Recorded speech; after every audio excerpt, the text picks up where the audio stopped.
Sunday school അധ്യാപകർ, ജില്ലാ ഒരു വാക്യം ഞാൻ വായിക്കുന്നത് പരിചയമുള്ളൊരു വാക്യമാണ്, അല്ലെങ്കിൽ ആ സംഭവം നമുക്ക് പറയാനുള്ളത്.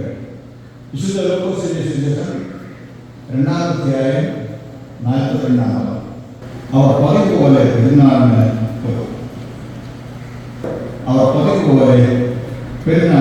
പോയി.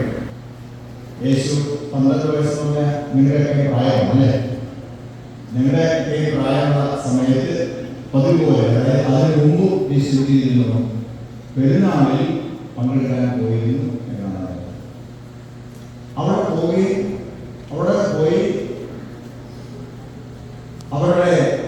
അവിടെയുള്ള ഉപദേശകന്മാരുമായിട്ട് സംഭാഷിക്കുകയും അവരോട് സംശയങ്ങൾ ചോദിക്കുകയും അതിനെക്കുറിച്ച് യേശു തന്നെ വിശദീകരിക്കുകയും ചെയ്തിരുന്നു.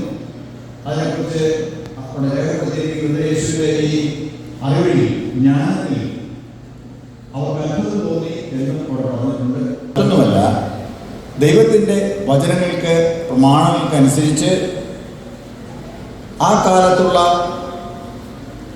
ഇസ്രായേൽ മക്കളെ അല്ലെങ്കിൽ യഹൂദന്മാരെ, അതിനുശേഷം വരുന്ന ആളുകളെയും അല്ലെങ്കിൽ നമ്മളെയും ദൈവപക്ഷം ചേർത്ത് നിർത്തുക എന്നതായിരുന്നു എൻ്റെ ഉദ്ദേശം. അതുകൊണ്ട് ആ കാര്യങ്ങളെക്കുറിച്ചായിരുന്നു അവരോട് സംസാരിച്ചത് എന്നും നമുക്ക് കാണാൻ സാധിക്കും.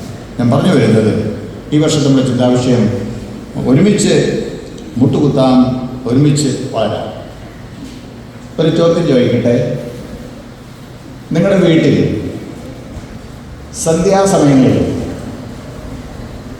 കുടുംബ പ്രാർത്ഥന കൂടുന്ന നിങ്ങൾ എത്ര പേര് കൂടുന്നുണ്ട്? കുടുംബ പ്രാർത്ഥന എത്ര പേര് കൂടുന്നുണ്ട്? കൈവെക്കാം. Okay, praise lord. കൈതാത്തി.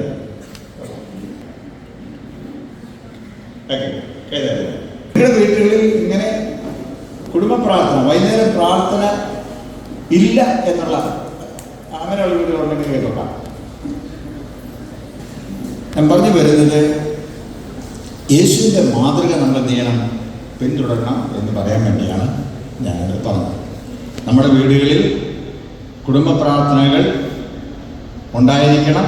ആ കുടുംബ പ്രാർത്ഥനയിൽ കുഞ്ഞുങ്ങൾ നിർബന്ധമായിട്ടും എന്ത് ചെയ്യണം? സംബന്ധിക്കണം.